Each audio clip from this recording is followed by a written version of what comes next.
bismillaah kulan wacan daawadayaal halkan waa janalka isha wararka TV waana 3 bisha November sanadka 2020 qodobada ugu waaweyn warka janalkana waxaa kamid ah madaxweyne waare oo iscasilay iyo Hirshabelle oo gashay marxaladii ugu adkeyd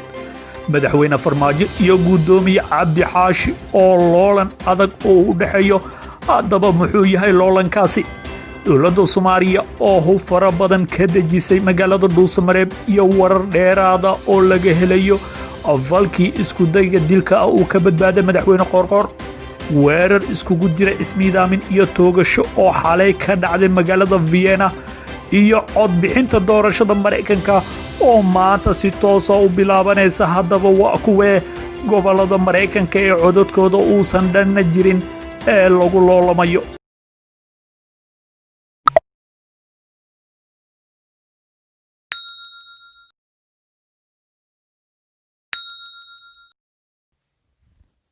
intaasi daawadayaal waxay ahaayeen qodobadii ugu door corona warka janalka isha wararka TV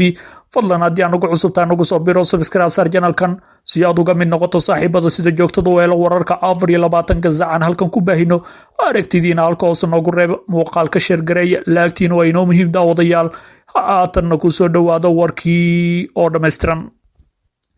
madaxweynaha dowlad goboleedka Hirshabelle ayaa iscasilay xaaladii ugu adkeyd ayay gashay Hirshabelle loolan adag ayaana iminka ka taagan arrimaha la xiriira doorashooyinka maamulkaasi madaxweynaha dowlad goboleedka Hirshabelle Maxamed Cabdi Waare ayaa ku dhawaaqay xalay inuu iscasilay isagoo oo sheegay inuu sulugsan yahay qaabka loo wado dhismaha maamulka cusub ee Hirshabelle warqadii iscasilaada oo la soo gaarsiiyay isha wararka TV ayuu Waare ku sheegay in dhismaha cusub ee maamulka Hirshabelle lagu wado si degdeg ah taasi oo keeni karta xasilooni daro siyaasadeed waxa uu tusaale u soo qaatay in markii koobaad ee maamulkan la dhisay ee ahayd sanadkii 2016 la aasaasay xilli dalka uu ku guda jiray doorasho federaal taasina ay keentay in xildhibaano aataya lahayn iyo maamul fadhida oo ay beelo badani cabasho ee ka qabaan la soo dhiso waxa uu sheegay in hadda lagu socdo wadadii oo kale isla markaasna uu soo jeediyay in dib loo dhigo soo xulista xildhibaanada Hirshabelle ilaa bil kadib doorashada madaxweynaha cusub ee Soomaaliya balse taasi ay diideen hoggaanka Hirshabelle odayaasha dhaqanka dowladda federaalka iyo xildhibaanada matala Hirshabelle ee federaalka Waare ayaana sidoo kale nasiib daro ku tilmaamay in mucaaradka dowladda federaalka oo badankooda ka soo jeeda Hirshabelle ay ka aamusaan waxa ka socda Hirshabelle halka ay ka dhiidhin jireen dhibaatooyinka maamul goboleedyada kale ee dalka ka jira si kastaba ahaatee Waare ayaana si rasmi ah u cadeeyay in uu iska casilay jagada xilka madaxweynaha dowlad goboleedka Hirshabelle aasa yeeshee dad badan ayaa ku tilmaamay arrinkaasi in Waare oo walba waqti xileedkiisii uu dhameystay haatanna waxa uu ku sii jooga meesha aysan bajirinba inkastoo la filayay ilaa laga soo dhisayo maamul cusub inuu sii joogi doono xilka laakiin saluug badan uu qabo ayaa la sheegayaa in arrinkan ay soo dadejisay haddaba Hirshabelle ayaa cagta saartay marxaladii ugu adkeyd waxaana la sheegayaa in xubno ay kala wataan villa Soomaaliya iyo mucaaradka ee ku tartami doonaan doorashada la filayay inay ka qabsanto magaalada Jowhar ee xarunta gobolka Shabeellada Dhexe markaanu eegno xog ku aadan xilalka ugu sareeya maamulka Hirshabelle iyo beelaha isku haysta doorashada ka dhacaysa magaalada Jowhar ayaa la filayaa in beelaha qaar uu hardan adag uu ku dhaxmaro hadaba sidee beeluhu ugu loolamayaan shanta jago ee ugu sareysa maamulka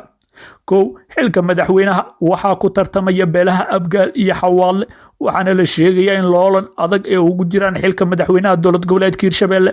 4 sano ee la soo dhaafay madaxweynaha Hirshabelle waxa heysay beesha Xawaadle balse hadda waxaa kula loolamaya beesha Abgaal xilka madaxweyne ku-xigeenka sidoo kalena waxaa ku loolami doona beelaha Abgaal iyo Xawaadle waxaana dhaxyaala xilka madaxweyne ku-xigeenka maamulka Hirshabelle waxaana qaadan doonta beesha looga guuleysto madaxweynaha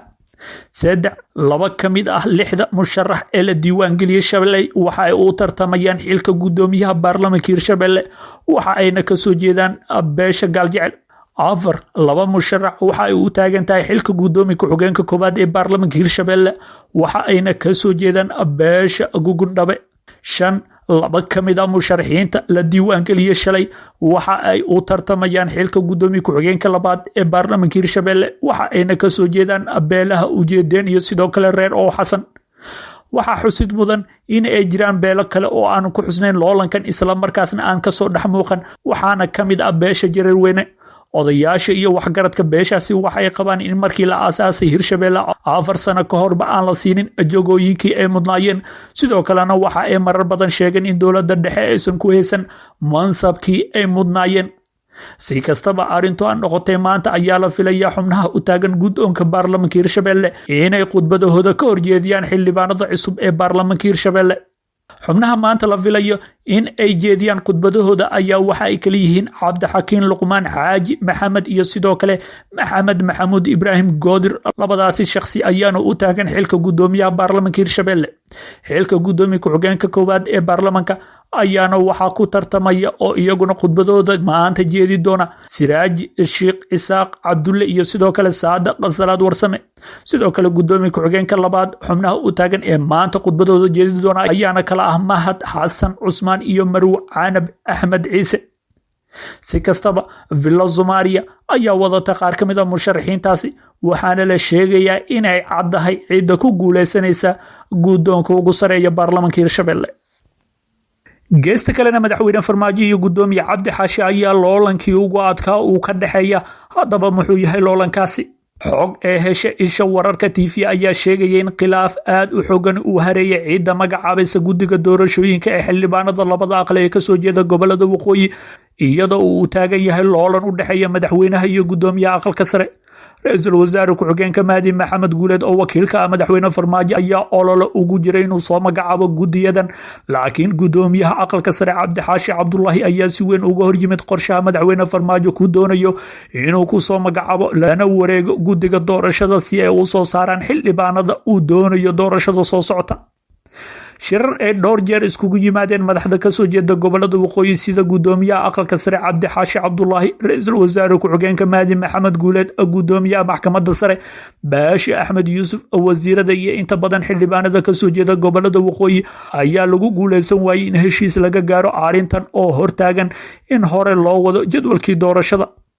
waxaa lagu heshiin waayay cidda magacaabaysa guddiga doorashada oo isku haystaan Cabdi Xaashi Mahdi Guuleed oo matalaya madaxweyne farmaajo iyadoo uu socon waayay qorshe meel dhexa ahaa oo ku saabsan in la kala qaybsado ama beel kasta xubnaheeda soo magacawdo madaxweyne Maxamed Cabdullaahi Farmaajo ayaana rajo weyn ka qabay inuu maamuli karo xildhibaanada doorashada 2020 ilaa 2021 ka imaanaya gobolada waqooyi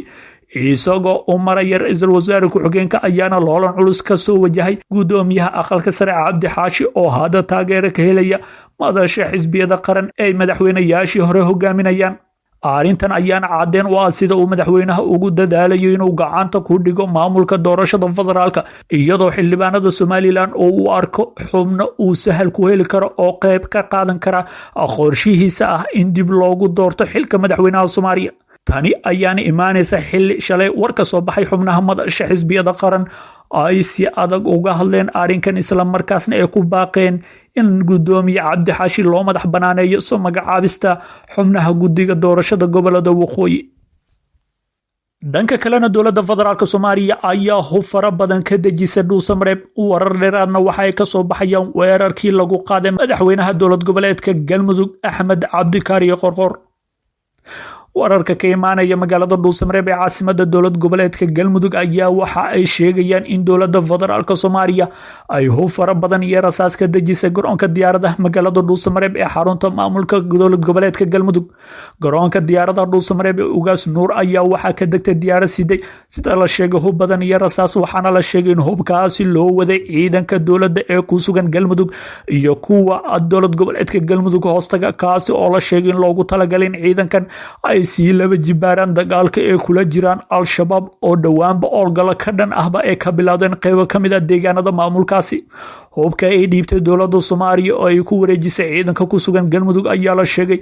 inuu ka kooban yahay rasaas fara badan iyo hubka noocyadiisa kala duwan waxaana siday diyaarad qaas ah sida wararku ay sheegayaan ciidanka ku sugan deegaanada Galmudug ayaana la sheegay inay dhawaan bilaabeen howlgallo cusub oo al-shabaab lagula dagaalamayo dhinaca kalena waxa ay faahfaahin ka soo baxayaan weerarkii lagu qaaday madaxweynaha dowlad goboleedka Galmudug Axmed Cabdi Kaariye Qorqor ayaa xilli uu ka soo ambabaxay magaalada Dhuusamareeb kuna soo wajahnaa magaalada Muqdisho ayaa la sheegayaa diyaaradii uu saarnaa marka ay caagaha ka qaaday garoonka Ugaas Nuur ee magaalada Dhuusamareeb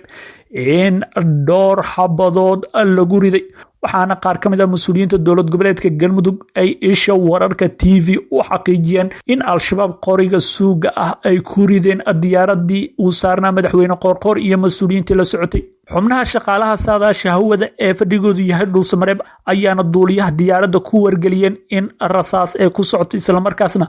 uu dhan kale u weeciyo. taas ayaana la sheegay inay keentay in diyaaraddu masaafo dheer ay kasoo wareegato dhanka magaalada Gurceel islamarkaasna waqtigii loogu talagalay mid aan ahayn ee ku tagtay magaalada Muqdisho caasimada Soomaaliya. qoorqoor ayaana xalay ku hoyday magaalada Muqdisho inkastoo wararku qaarna ay tilmaamayaan in diyaaradda tiro hoobiyaal ah lagu riday markii ay cagaha ka qaadaysa garoonka magaalada Dhuusamareeb. si kastaba arrimahan ayaa imaanaya xilli al-shabaab maalmihii ugu dambeeyay culeys xoogani ay saareen deegaanada dowlad goboleedka galmudug gaar ahaan magaalooyinka Dhuusamareeb iyo Gurceel. wadada isku xirta Gurceel iyo Dhuusamareeb oo obol si amni ah loo mari jiray ayaa hadda waxaa ka jirta baqdin xoogan. sidoo kalena deegaano ku dhow magaalada Dhuusamareeb ayaa la sheegaya in al-shabaab ay fariisimo xoogan ay ka sameysteen. halkaad weli daawadayaal nagala socotaan waa janalka isha wararka TV. hase yeeshee iminka weerar xoogan oo iskugu jiray ismiidaamin iyo toogasho ayaa xalay lagu qaaday magaalada Vienna. ugu yaraan 7 qof ayaa la rumaysan yahay in lagu dilay, dhowr kalena lagu dhaawacay rasaas iyo weerar ismiidaamin ah oo lagu qaaday meel u dhow kaniisad ee yuhuuddu leeyihiin oo ku taala magaalada Vienna ee dalka Austria. ninka toogashada fuliya ayaana si weyn loo raadinaya iyadoo la rumaysan yahay inuu goobta ka baxsada halka dhowr qof oo la socotana loo maleynayo in isqarxiyeen. wargeeska ugu afka dheer ee dalka Austria ayaa ku sheegay dhacdadan mid argagixisa islamarkaasna sidoo kale lagu toogtay oo si xun loogu dhaawacay sarkaal booliska. ilaa iyo hadda ma cadda haddii kaniisada yuhuudda uu ahaa bartilmaameedka weerarka iyadoo dhisme iyo maqaayad u dhow labaduba ay xirnaayeen markii uu weerar ku dhacay. sawirro naxdin leh oo lagu baahiyay baraha bulshada ayaa muujinaya dad goobta ka baxsanaya ayagoo dhaawaca oo dhiigaya. wasaaradda arrimaha gudaha Austria ayaana xaqiijisay dhimashada 1 qof oo kaliya iyo dhaawaca dhowr kale. idaacadda dowladda ee ORF ayaana goobjoogayaal ka soo xigatay in toogashada ay bilaabatay abaara 7 habeenimo laguna qaaday wado horumarta kaniisad yuhuud ah. ugu dambeyntiina codbixinta dalka Mareykanka ee doorashada la xiriirta ayaa maanta si rasmi ah u bilaabanaysa.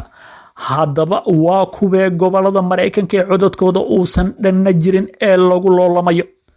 doorashada madaxweynaha dalka Mareykanka ayaa ka dhacaysa 50 gobol ee dalku uu ka kooban yahay. hase yeeshee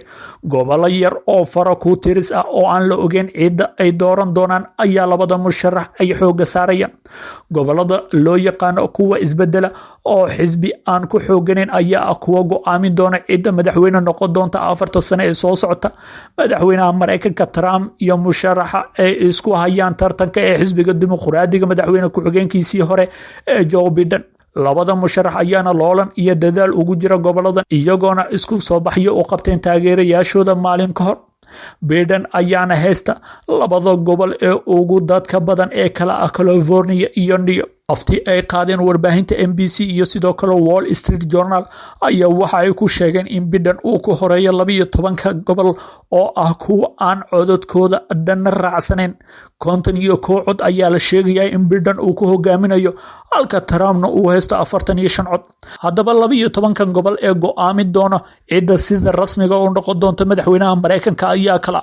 Arizona, Florida, Georgia, Iowa, Maine, Michigan, Minnesota, North Carolina, New Hampshire, Nevada, Pennsylvania iyo sidoo kale Wisconsin. goboladan ayaana ah kuwa ay labada musharax sida weyn ugu rajo weeyihiin in uu mid walba guul ka keeno. hase yeeshee codeyntii hordhaca ee la sameeyay iyo sidoo kale saadaalinta ayaa muujinaysa in Biden uu noqon doono qofka ku guuleysan doona doorashada soo socota. Trump ayaana noqon doona madaxweynihii ugu horeeyay muddo 40 sano ah aan mar kale xilka madaxweynaha dalka Mareykanka loo dooran. guud ahaan daawadayaal wanageynta warkii aad kala socoteen janalka isha wararka TV. fadlan haddii aan ugu cusubtaan ugu soo biro subscribe sar janalkan si aad uga mid noqoto saaxiibada sida joogtada oo la wararka 24 saacan halkan ku baahino. aragtidiina halka hoose noogu reeba, muuqaalka share gareeya, laagtiina waa inoo muhiim daawadayaal. waana ku mahadsantihiin daawashada muuqaalkan oo aad kala socoteen janalka isha wararka TV.